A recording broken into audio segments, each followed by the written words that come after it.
Welcome to the Super Facts Show on the Super Facts Network, featuring St. Laz, who also hosts the popular web series Gem Pop and music journalist Mark Walter Ward. They have discussions about hip hop, culture, society, philosophy, and everything else. Now available on YouTube and wherever else you get your podcasts.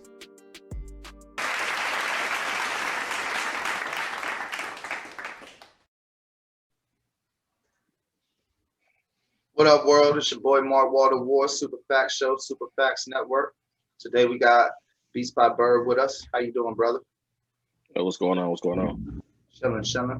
See, I know you down with Just Rich Gates and JC Records, and I imagine Slime Set or some particular Yeah. division as you would. But when I asked, when we was talking about doing the episode, I asked you if you had a bio, and you said no. And then I was like, I could do due diligence and ask you a bunch of questions. But then I was like, why not just do it on the podcast? So For sure. All right. So where are you from, bro? I'm originally from Indianapolis, Indiana, man. Been in the military and been a little bit everywhere, but right now I ended up out here in the Dallas area. So that's where I call home right now. That's where I'm based out of. You said Dallas? Yeah. Okay, that's what's up. And people don't know that Dallas is a live ass popping city. It's the reason why them Cowboys love playing there so much. Facts. That's big facts, man. Dallas is huge. They jumping, especially with this music scene right now. There's so many big name producers here, or even remotely close that you can just reach out and touch them. It's crazy. What was the big rapper from Dallas? I'm only Charlie Boy. He one of them. Yeah, he one had. of them. But then there was someone else around that time that had like a pretty. See, I lived in Houston for a grip. I remember someone. I can't. Damn, it's killing me. But I remember somebody had like this big ass song. Was it Durham? Charlie Boy, Big Tuck. You got Dero. Yeah, the ice cream paint job joint. Yeah. Man, they was playing that shit in the radio in Texas, like how they played Wankster when that shit first came out. Yeah, they played that shit everywhere religiously. Like it was like a national anthem for the summertime, almost like. And right now, I think trying to work towards making an ice cream paint job part 2. And I'm trying to talk to him and trying to get in on that production. You know what I mean? So hopefully we can make that pop off. Yeah, bro. Shit, I hope that works out for you. But before we get ahead of ourselves, when you was in the military, what was your MOS? I was in the Navy, so it wasn't MOS, but I was an aviation ground sport equipment technician. With all the yellow gear and stuff like that. So if it connect to the planes, the helicopters, that's me. That's what I worked on. But then somehow I still ended up getting sent to Iraq and doing, 95 DO, which is security guard, basically working at the correctional facility over there with detainees, transporting detainees and whatnot. And damn, that don't sound like no fun. Nah, it wasn't at all, man. Like, soon as we landed the first day getting off that helo, once we fly out of Baghdad, over into the Taji where we was at, as soon as we was getting off the helo, we saw some other helicopter come in, shoot some rockets off into the tree line. We like, what the hell's going on? Then you see 2 bodies just bloop, bloop, drop out the tree line. They was already watching us. We was about to be murked and didn't even know it. Damn. Was that like an anomaly, or was it like that was how life was? Nah, that was it. I done seen people playing football in the middle of a field, go up for the pass, come down, thumb missing. Somebody done shot it off. It was crazy. Damn, that's some shit, bro. Yeah. Man, that's an awkward ass segue. Like a motherfucker. Well, so when did you start getting into music? Shit. You can go all the way back to like the 80s, really, bro. I grew up in music, coming from my pops. My pops is a drummer. He used to play and go on tour with Betty Wright and them all across the world. He done played in Africa, Europe, Asia, a little bit of everywhere. So it's in my blood. It's always been there. I started off, I would say, focusing on DJing, really, probably around the time I turned 10 or 11 years old. What was your DJ name? Up in the high school, DJ Byrd. DJ Byrd. Yep, going right on up into high school, and then Why no adjective? Why wasn't you like Funky DJ Bird C or some shit? Like you know, in the Nah, '80s, everybody had them wild ass yeah, names. everybody had. That's why I didn't do it because everybody had all that already. I was like, nah, I'm gonna keep Not it big. simple, something you can really easily remember, something that's gonna stick on your brain when you hear it. And but nah, always in high school, that's what I was doing, selling mixtapes, selling mix CDs, and then that's when I got into the actual production side. My pops ended up buying a old Korg 01W FD and had the sequencer and stuff built in. So I started messing around with that and realized, yo, I'm actually good at this. And I just kind of ran with it and just been doing it off and on ever since, even in the military, you know, off and on. But once I got out of the military, I would say probably about 3-4 years ago, from between now, like 2017 is when I first started getting back into it, production real heavy, and decided to take it serious. So I've been going strong nonstop since then. And who do you got credits with? Right now, I got a couple with Lamb Liddy. He's a big producer out of Miami off his debut album. Currently got one that's getting ready to drop this summer. Is a major placement from Sukiana. She's also out of Miami, the chick from Love and Hip Hop, Miami. Got a song with her and Pia Mia on it. And I'm waiting on that to drop. That's going to be the one right there that really grabs everybody's attention. And you did stuff with Just Rich Gates, right? Yeah, most recently, I got a couple that I'm working on with Just Rich Gates, A-Mafia, J-Haze. He got some, I ain't really supposed to say it, but he got some Gucci vocals, and I kind of flipped that for him, and you know, we made a whole song out of that, and I think he about to drop that coming up here real soon, as well as a couple other things he got going on. I can't really say nothing about that, but it's in the works. We working with some major artists. You think Gucci Mane can rap? He can do a little something, man. I mean, old Gucci was better. That's what I'm gonna say. I like the old Gucci before, you know, this new Gucci that they trying to say is a clone. But I like old Gucci. He kept it hood to me. This new Gucci, he kind of industrialized on the industry side of things.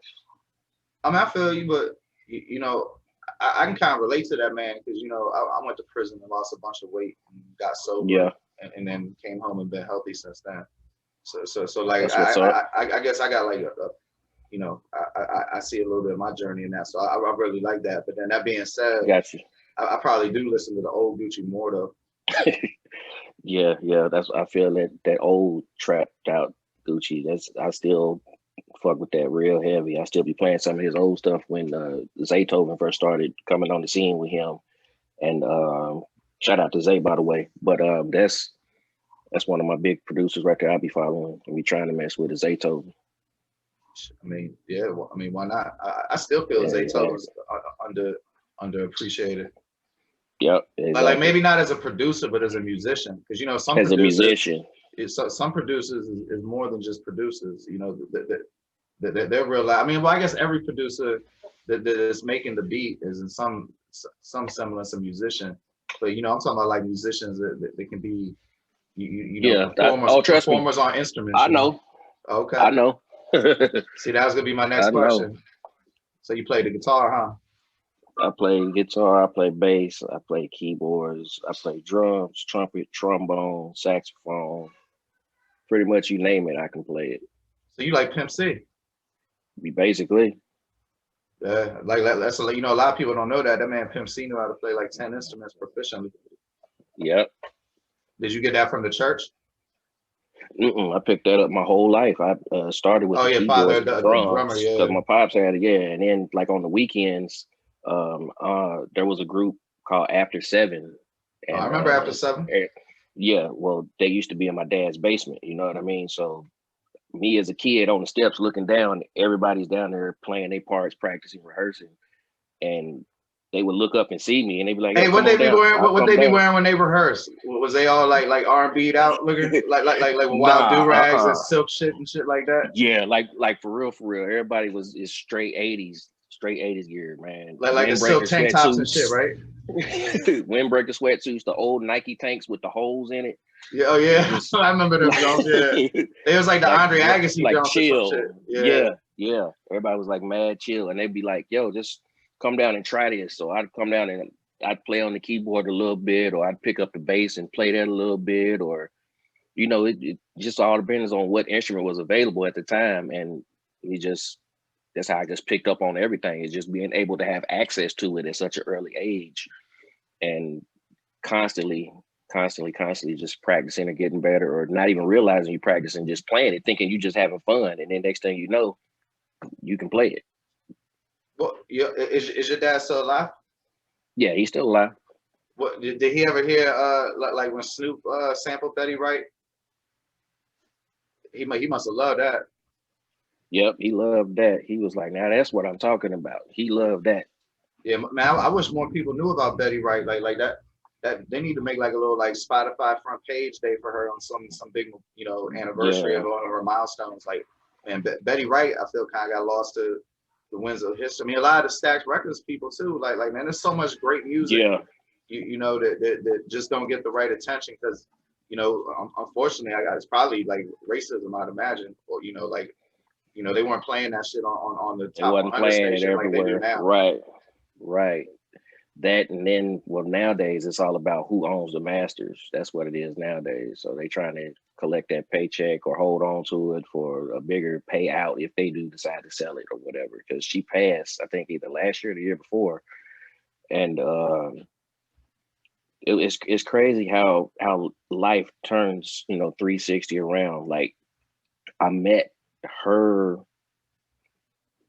She had a friend whose son, he's basically his godmother, and he's also the producer, Lamb Liddy, that I was just telling you about. And it's crazy when I seen him post RIP to my godmama, such and such and such and such. I was like, yo, my dad played with her on tour and everything else. It's like this was almost meant to happen. You know what I mean? Like, we just waiting for the right time for the universe to be like, all right, now is it, go. Yeah, I mean, it seemed like that'd be the best way to move, matter the time instead of forcing things. Like what they say, right. like lucky, being lucky is being prepared for opportunity when it presents itself. Right. You don't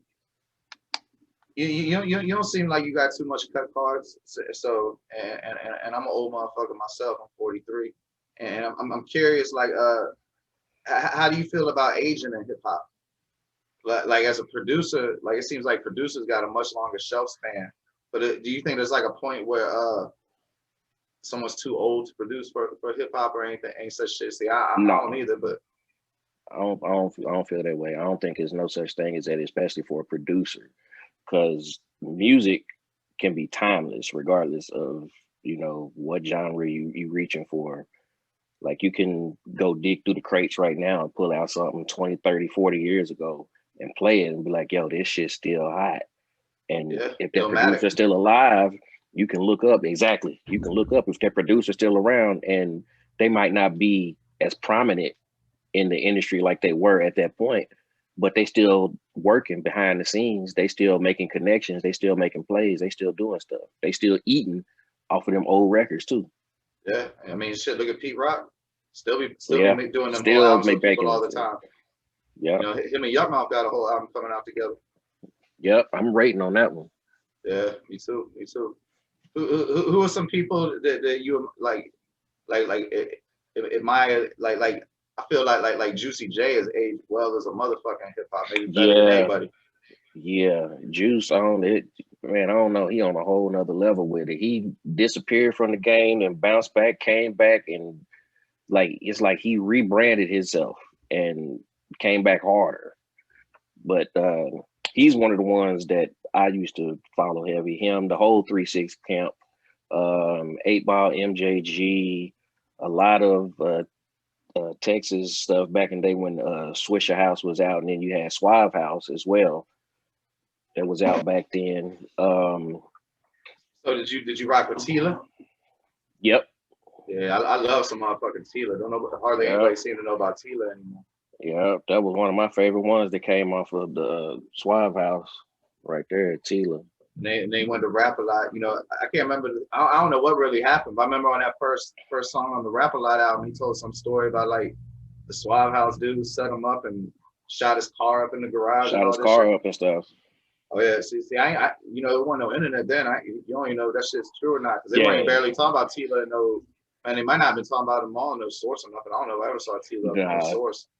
He being like I Murder ain't Dog seen or him in something. there either. That's all I was about to say. You had to go to the underground mags and stuff like Ozone that and shit to like hear that, about yeah. him. Yeah, but you wouldn't hear about it then. Back then, like you said, it wasn't no internet. It's nothing like that. It wasn't too big back then.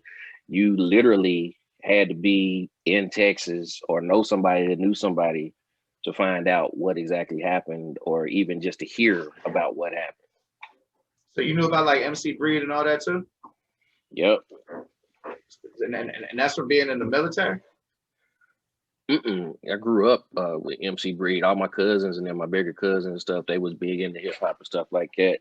One of my favorite Breed tracks, obviously, Ain't No Future in Your Front. Yeah. I just took a sample from that the other day and tried to flip it. I'm working on that. So.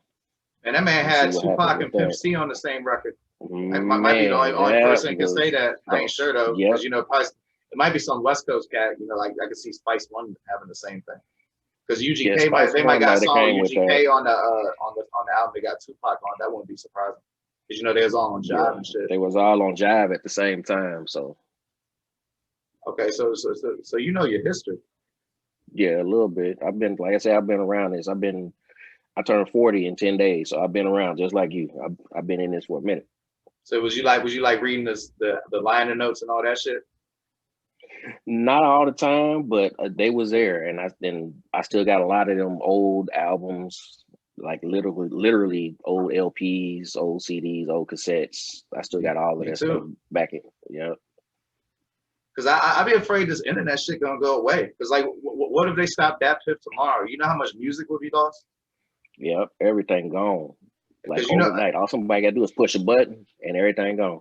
Yeah, or like go fuck with their server or something. But you know, like the period right before the internet, or maybe like when MySpace was popping, and you know, cats was pressing up their own mix CDs like a motherfucker. You know, mad at them shits never made it on the internet. You know, like Yep. I went to New York one time, and one of the little mixtape. You know, they be selling the shits on the blanket on the sidewalk and shit.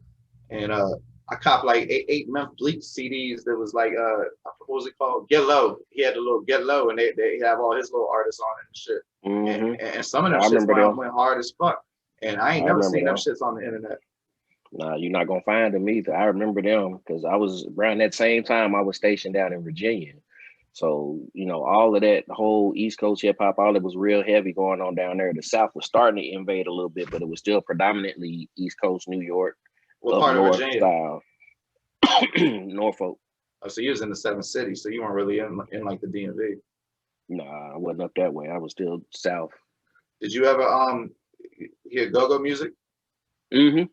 What you think of go-go music? You know, because usually people that ain't from where I'm from don't like it too much. It seemed like it make you move. It remind me of a little bit of Chicago style house music, a little bit. So it wasn't all that new to me. I was kind of familiar with it when I first started hearing it in the club, and then I think the way that it got the crowd moving is what made me like it. You know what I mean? I was like, yo, they really vibing off this. They moving, they dancing. We was in the club, literally going, throwing sweat dripping, just having a ball.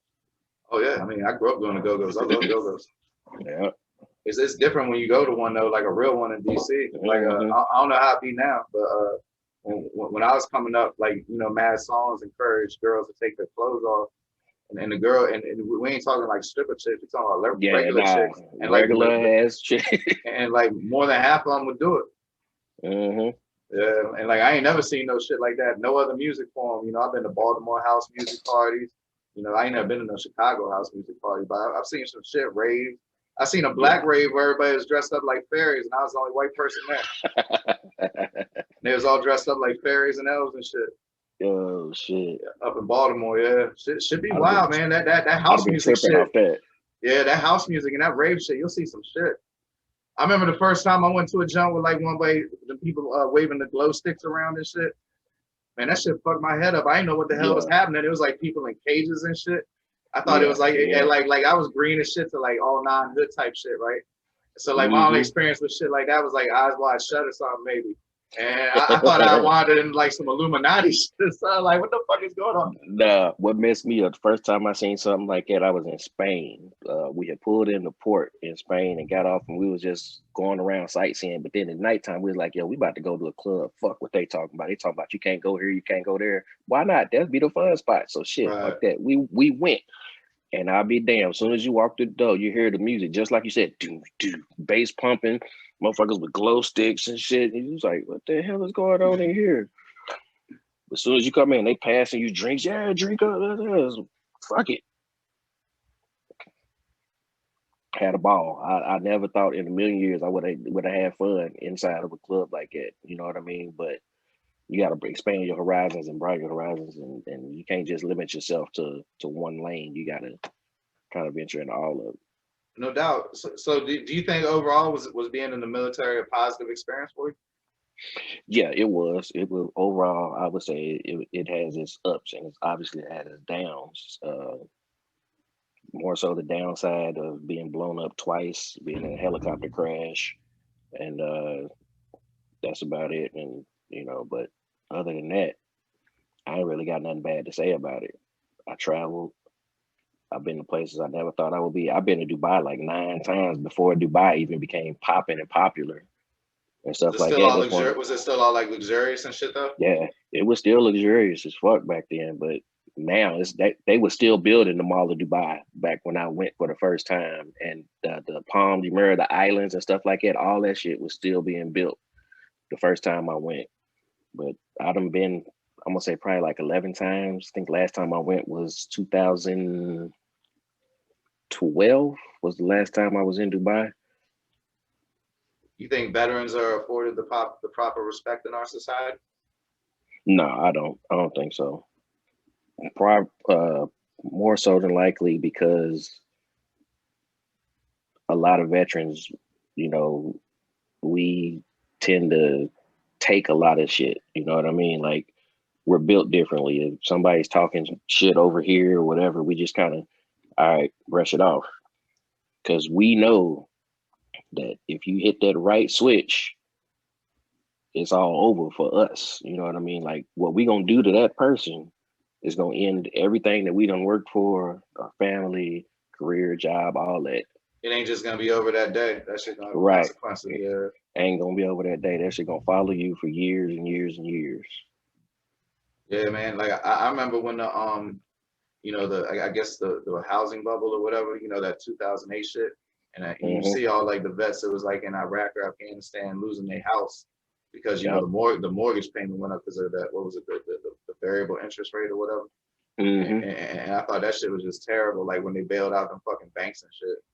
But I felt like that's like when I really stopped even believing in politics, to be real with you, because I was like, if that shit was really about something, they would have paid all them veterans house off, because that's ridiculous. I mean, they weren't even veterans at the time; they did like active duty in the war, Yeah, overseas just getting shot at, getting blown up on the front line, kicking indoors and shit, and y'all ain't doing nothing back home to help their families or help their situation. And then like some of them cats when they was asked about the shit, I forgot homeboy name, but he's like a retired talk show host on ABC, and he had like he was up on Capitol Hill like yelling at some senators about how they're treating vets, like not giving them treatment for Montel Williams, is that who you're talking about? No, that's a white dude. He was like one of them Bill Maher type dudes. It might be Dennis Miller. But he had like some vets on Capitol Hill, and he was talking about they got exposed to chemicals, and the VA was trying to deny that that's what was causing their health problems and not proving payment for the treatment. But like, so like when he, I wish I remember who it was, but when he was saying that shit, some of the politicians were like, well, we can't do anything.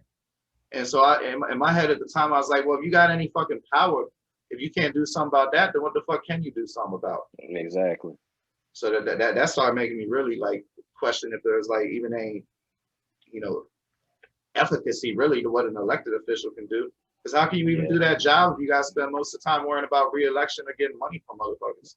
Exactly. That's all it is. It's a whole fucking facade that they putting on, because it's all bullshit. It's all big business who can donate X amount of dollars to your campaign to make you win, or how many pockets you can line, and this, that, and the other, because they don't give a damn. It took me, I got out the military in 2012, and it took me 3 years to get my disability claim and everything approved through the VA. 3 fucking years. Damn. So what if you don't got no money during that time? Then you just not getting the treatment you need or whatever. Well, you get, I think it's 6 months provisional health care and stuff like that automatically once you get out. But after that 6 months, if you ain't got no health care, no insurance, no job, none of this other stuff, you just ass out. Yeah, shit, I see. I mean, 3 years is a long time to have to float something like that. When you were actively serving, what is like the rank and file's opinion about politicians and stuff? Is that shit discussed? Nope, not at all. Not at all. That's one of the things that when you join, that's one of the shits that you sign off on is, you know, not to get involved in politics or either political party, not to openly discuss that stuff, not to go to protests, not to, you know, voice your opinion on all this stuff publicly, because you are a member of the government, the United States military. And if the right person hears you, then next thing you know, you're gonna CNN at a rally or something like that, and they done pointed you out. Now they done recognized you, and now you're getting this whole backlash. As they say, shit rolls downhill. You know what I mean? So yeah, not only are you gonna get it, but the top, say your commanding officer, he's gonna hear about it first. So he's gonna be pissed. It's gonna roll down to the next person. They gonna be pissed because they getting yelled at by the CEO. Now it's gonna roll. It's gonna keep going down until it gets to you. By the time it gets to you, that's your ass. Yeah, no bullshit. Like what be happening though? Like you get demoted, or you might get locked up, huh?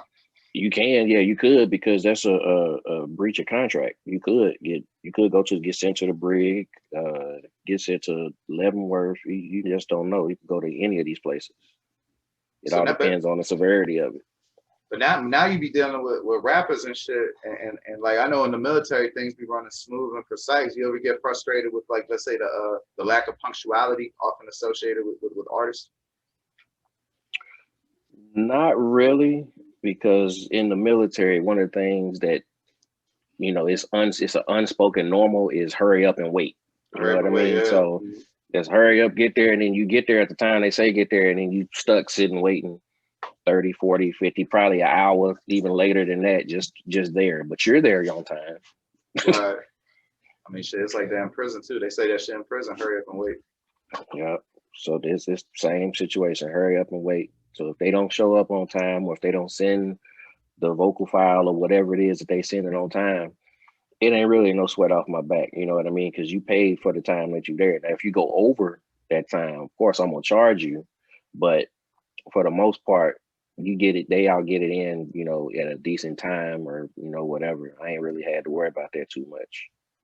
Shit, that's what's up. I mean, everybody ain't unprecise. I know this would be more with the younger cats, especially you know, fucking with them pills and shit. Like I don't know, go wait for what they do, but it seems like a lot of them pills fuck up motherfuckers' productivity. Yeah, it really do. It slows them down a whole lot. That's why when they coming with me, I understand that if you do that, that sometimes helps you be in your creative mode, but do that shit long enough before you get here. So by the time you get here, you coming down and you can focus. You know what I mean? I ain't got time. Well, you know what be happening, bro, is that like they don't be having prescriptions, right? So they be, you know, they be copping street jumps, and sometimes them shits be like mad more potent or something. You know what I mean? Yeah. Especially like they be putting that fentanyl shit in. You know, like I seen motherfuckers buy what's that shit they take to stay up to study? Adderall. Yeah, and the motherfucker done cut it with fentanyl and they on the nod and shit. That shit terrible. You know, like everybody always supposedly knock the young generation. And I know we did some, you know, shit, Molly and all that other shit. But man, that fentanyl shit is fucking terrible. Yeah, that's a whole nother level is that shit. And right now it's a bunch of, I just read an article talking about out in Atlanta right now. It's a bunch of fentanyl laced shit.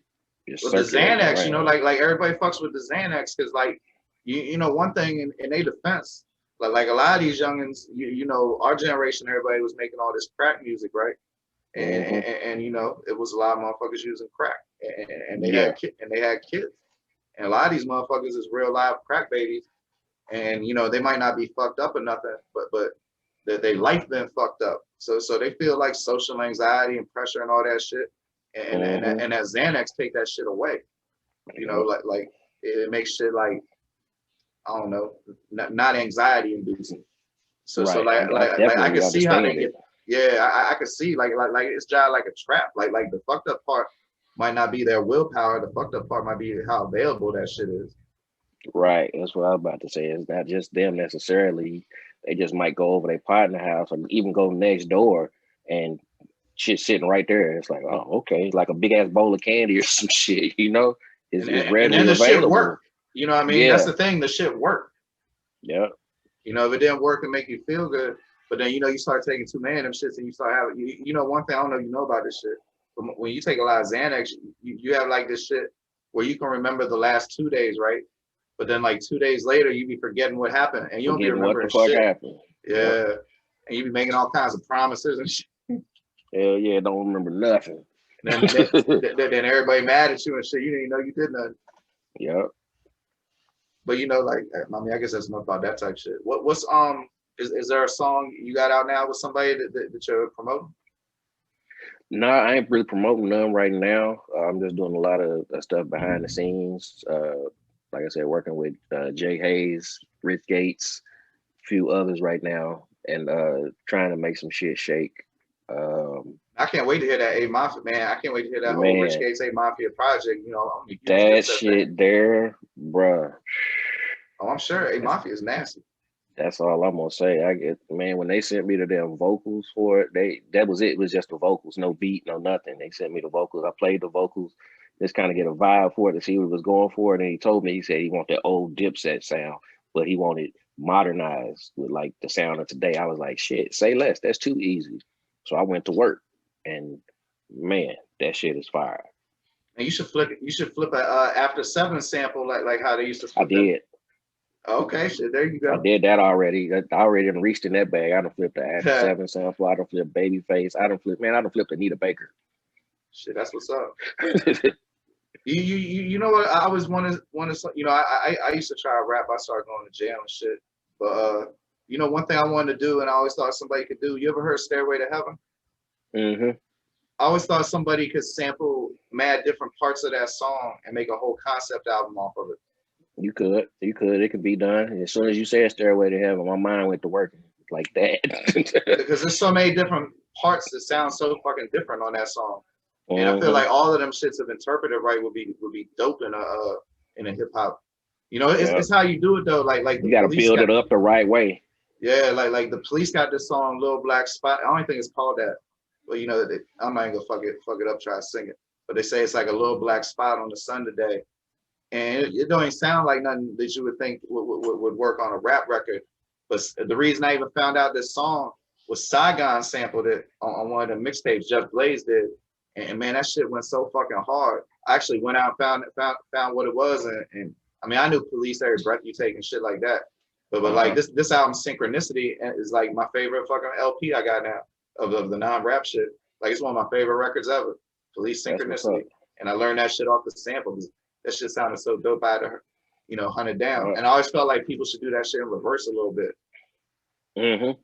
I do that same shit right there. I get a sample or listen to it. I crate dig like a motherfucker. I either digitally or physically. I like right now. I still crate that. Sade is undefeated.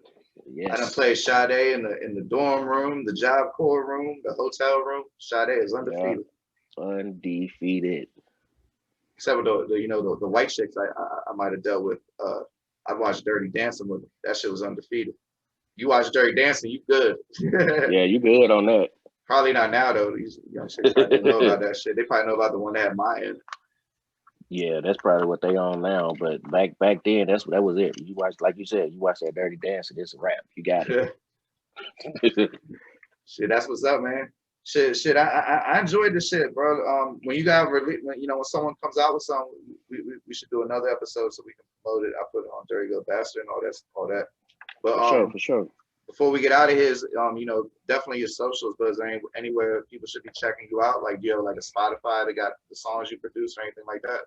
Yep. Spotify, y'all can find me. It's just same thing. Beats by Byrd. You'll see me up there. You'll see my face with a black background. Same thing on Apple Music, Google Play, YouTube, Instagram. Same thing. Beats by Byrd. You can't miss it.